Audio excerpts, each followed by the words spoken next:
حضرت خلیفۃ المسیح رابع سے تو صاحب ایک عجیب قسم کا تعلق خاطر بھی ہے کہ حضرت ام طاہر بچپن سے ہے، ہاں ان کی بچپن سے حضرت ام طاہر جی مجھے اپنا بیٹا کہتی تھی، جی جی بالکل بلکہ جب میری وہ کتاب ہمارے نغمے چھپی تو انہوں نے فرمایا کہ دیکھو بیٹے یہ پیسے لے لو، میں نے آج چل پھر کے جلسہ گاہ میں عورتوں میں بیچی ہے، یہ ماشاء اللہ اتنی شفقت فرماتے تھے۔ ہم بچے تھے پھر ہمیں یہ اللہ تعالیٰ نے ان کو روحانی باپ بنا دیا، جی ہم نے بیعت کر لی۔ جو بیعت کا بھی عجیب سلسلہ ہے کہ حضرت چودھری فتح محمد صاحب ہمارے نائب امیر جو تھے وہ مجھے ربوہ لے جایا کرتے تھے، تو لے کر مرحوم جی ہاں، مغفور تو یہاں حضرت خلیفہ ثالث کی وفات ہوئی تو انہوں نے دوستوں نے حضرت میاں منصور احمد صاحب نے بھی تاکید کی کہ اس سب کا خیال رکھو، کیونکہ صاحب سے ایک تعلق تو تھا بڑا خاص، تو انہوں نے مجھے ڈیوٹی دے دی کہ تم فون پہ بیٹھو۔ اب فون پہ لوگ مجھ سے پوچھیں اور میں کہوں تم رفع چلے جاؤ۔ چودھری فتح محمد صاحب 8 بجے تشریف لے آئے دارالذکر، مجھے کہنے لگے آپ یہ کہہ رہے ہیں ہر ایک سے، تو وہ تو انتخاب خلافت تو بھئی پہلے انتخاب خلافت ہوگا پھر جنازہ ہونا ہے، یہ لوگ پہلے چلے جائیں۔ میں نے کہا صاحب بات یہ ہے کہ ربوہ میں جو لوگ رہتے ہیں ان کو باہر سے ان دیوانوں کو جانے دیجئے، یہ جب گروہ در گروہ گلیوں میں پھریں گے تو بالکل ہوا بدل جائے گی۔ خیر ہم کس وقت چلے، میں کہ 4 بجے چلیں گے، تو ہم دونوں 4 بجے چلے گئے، اور جب رات کو ہم دونوں ایک کمرے میں تھے، میاں ناظر اعلیٰ صاحب کی طرف سے ایک ڈیوٹی لگ گئی، وہ 2 بجے تک تو ہم وہ کرتے رہے، مولوی ظہور سیالکوٹ والے میرے ساتھ تھے، خواجہ سرفراز تھے، تو اس کے بعد ہم جب فارغ ہوئے تو میں نے کہا بھئی اب نیند تو نہیں آتی تو نفل پڑھتے ہیں، تو نفلوں میں مجھے آواز آئی کہ ابن مریم آ رہا ہے، اور اتنی اونچی آئی کہ چودھری صاحب نیم غنودگی میں اٹھ کے بیٹھ گئے، اور انہوں نے باہر جا کے دیکھا، انہیں کوئی نہیں آئی تھی کسی آواز۔ میں نے کہا میں بھی یہ سوچ رہا ہوں کہ حضرت مسیح موعود علیہ الصلوۃ والسلام تو مسیل ابن مریم ہے،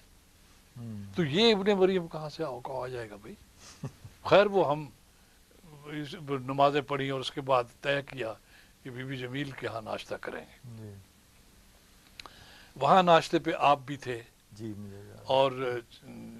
میاں مرزا طاہر احمد صاحب بھی تھے، اور ایک آدھا یاد نہیں، اور وہاں بات ہوئی تو میں نے کہا جی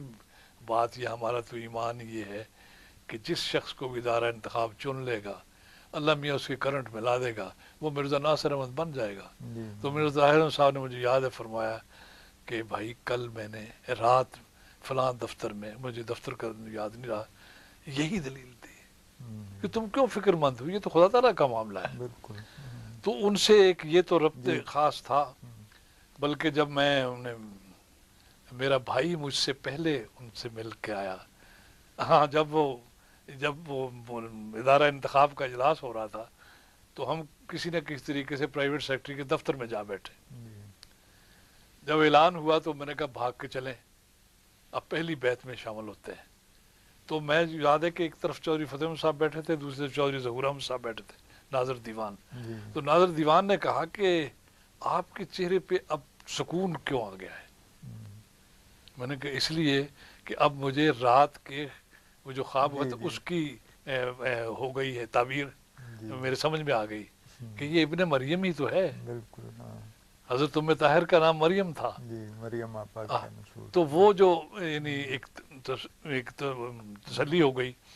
پھر دوسرے دن میں وہ ادھر واپس آئے، بھائی چلا گیا ملایا، تو میں نے کہا کہیں صاحب کے ذہن میں وہ آیا ہی نہیں۔ تو تیسرے دن میں بھی پہنچا تو وہاں حضرت خلیفہ ثالث کے عہد خلافت میں حضور کی شفقت سی، یہ معمول تھا کہ پرائیویٹ سیکٹری نے یا کسی باڈی گارڈ نے دیکھا تو اس نے اطلاع دے دی، سن کہا اس کو بلا لو، تو ہم پرائیویٹ سیکٹری کے دفتر میں چلے گئے۔ میں نے کہا بھائی میرا بھی نام لکھ لو، میجر حمید کلیم، اور پرائیویٹ سیکٹری تھے۔ تو انہوں نے ابھی کا وہ رجسٹر گیا نہیں تھا، تو سلیم جو کلرک ہے وہاں اس کو بلایا کہ ثاقب صاحب کا نام سب سے اوپر لکھ دو۔ آج وہ لکھ رہا تھا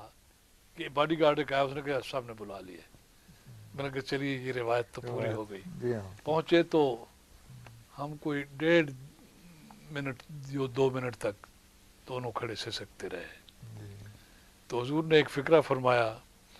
کہ مجھے بھائی فرمایا کہ یہ احساس ہے بلکہ مجھے اعتراف ہے کہ حضرت خلیفہ ثالث کے جو آپ کے ساتھ تعلقات تھے وہ نہ تو جماعت کے کسی فرد کے ساتھ تھے ایسے، اور نہ خاندان میں سے کسی فرد کے ساتھ تھے. میں نے کہا حضور وہ بھی بلا استحقاق تھے، اور آپ جو شفقتیں فرمائیں گے وہ بھی بلا استحقاق ہوں گی. بالکل ٹھیک. ہماری اب کوئی حیثیت نہیں، ہم نے تو ہاتھ میں ہاتھ دے دیا. جی